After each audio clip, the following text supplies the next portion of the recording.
Hello, my friends. It's Eleanor again. I don't know when you're listening to me, whether it's in the morning, as sunlight gently slips through your curtains, or in the evening, after a long and tiring day.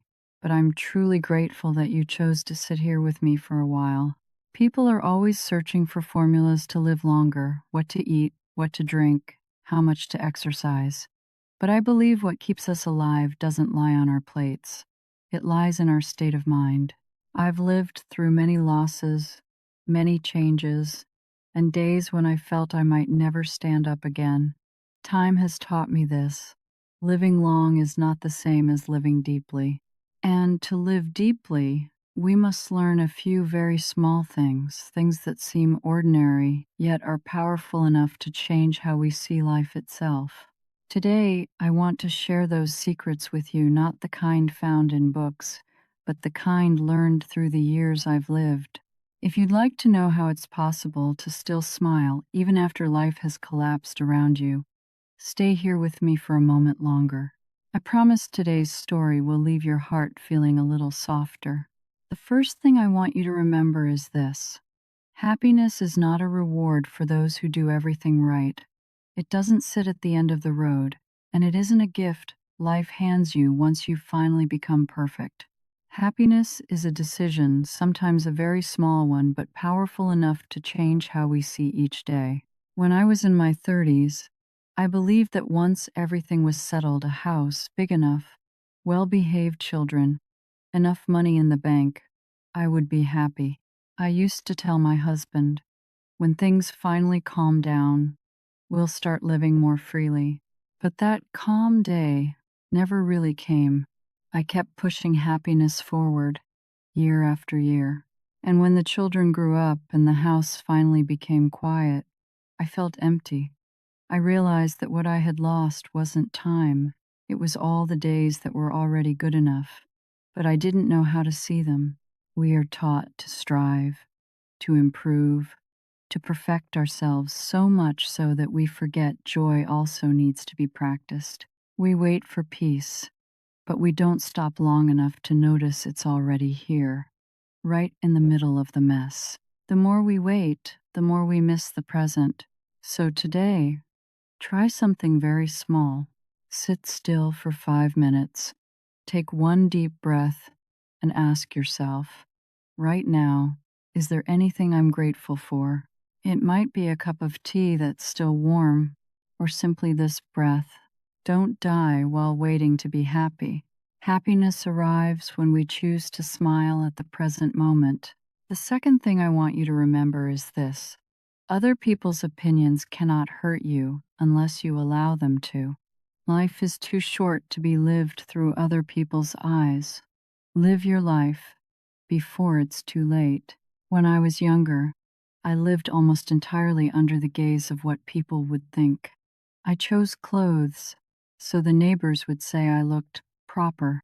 I worried about every dish I cooked, afraid someone might say I wasn't skillful enough. Even when my child chose a career that few understood, my fear wasn't truly for my child, it was for the gossip of others. I believed that if people thought well of me, my life would be more peaceful. But the more I tried, the more exhausted I became. I lived as if the whole world were watching, when in truth, no one was paying that much attention. One day, after a school reunion, it suddenly became clear to me the people whose judgment I feared when I was 20 could barely remember what I had done with my life. Everyone was busy with their own stories, and I realized I had spent far too many years trying to please people who didn't even stay in my life. We fear criticism and misunderstanding because we confuse being liked with being authentic. But living truthfully has never required the approval of the crowd. Tomorrow, try one small thing you genuinely want to do. Wear the clothes you like, speak what you believe, or remain silent if you don't feel like explaining yourself. That is the smallest way to give your life back to yourself. The third thing I want you to remember is this: hardship does not require us to become bitter. Pain can make us tired, but it should not turn us hard or cold. There was a time when I closed my heart. After my husband passed away, I became irritable, guarded, even angry for no clear reason. I believed that was how I protected myself so no one could hurt me again. Then one day, my youngest daughter said to me, "Mom, I miss the way you used to be the woman who smiled, the one who made the house feel warm." Her words left me silent for a long time. I realized that pain was turning me into a stranger not only to my children, but to myself. We often think that being strong means being distant, holding everything in, hiding our feelings. But the moment we close our hearts, we lose the very thing that makes us most human, our softness. Hardship doesn't create bitterness. The way we respond to it does. If today you feel sad, allow yourself to feel it.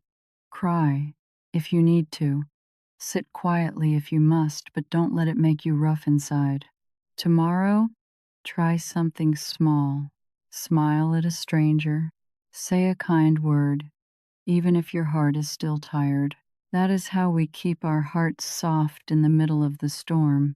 The fourth thing I want you to remember is this: forgiveness is not about the other person deserving it, it's about you being free. The longer I live, the more I understand that compassion isn't only something we offer others. Sometimes it's a gift we owe ourselves. I was angry with a family member for more than 20 years. It wasn't a big event, just a misunderstanding, a hurtful sentence, and then distance grew between us. Every time I thought of that person, my chest felt heavy. I told myself, I'm not angry, I just don't want to talk about it. But the truth was, I was carrying a stone in my heart so heavy that even a small touch could make it ache. One afternoon, while cleaning out an old drawer, I found a photograph of the two of us together. I stared at it for a long time and realized that both of us, the person in the picture and the person I am now, had changed. Suddenly, I felt tired, not because of the memory, but because I had carried it for so long. We often think that forgiving means we lose that, we have to erase what we suffered. But anger doesn't hurt the other person, it only exhausts us. Every time we hold on to resentment, we tie ourselves to the past. Today, try one small thing. Think of the person who once hurt you and quietly say in your heart, I'm letting this go. You don't have to contact them. You don't have to forget. Just set the weight down, because being compassionate toward yourself is also a form of forgiveness. The fifth thing I want you to remember is this: when you stop being curious, you begin to grow old. When you stop loving, you begin to wither. Curiosity and connection to life keep the heart young far better than any vitamin ever could. I still remember one morning, while tidying my bookshelf, when I suddenly realized how long it had been since I'd opened a new book, tried a new recipe, or walked beyond the familiar path around my neighborhood.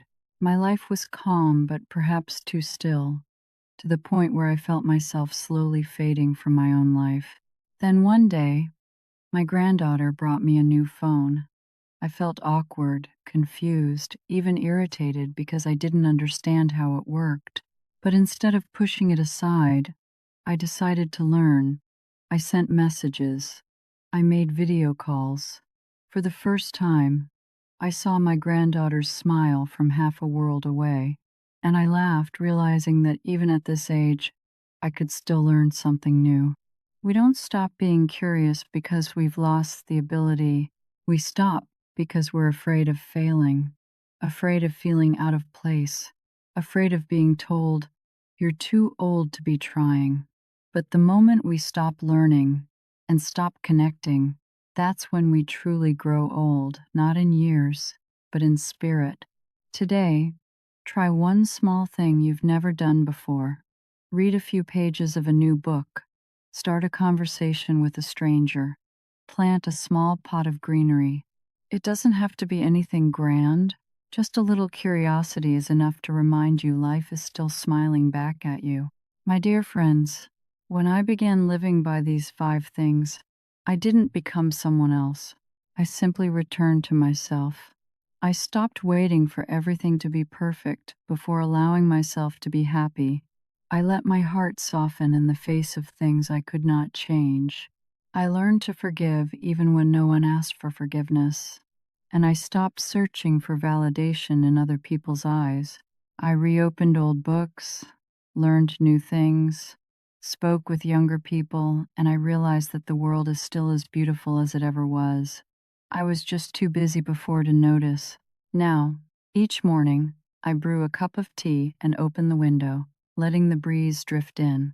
The light is still gentle, the birds still sing, and I see now happiness never left. It was simply standing there, waiting for me to be quiet enough to see it. If you ask me what the real secret is, I would say this: happiness is not a destination, it's the way we move through each day. Living long is a blessing, but living deeply is the true gift. And if you're listening to me today, I hope you'll pause for a moment.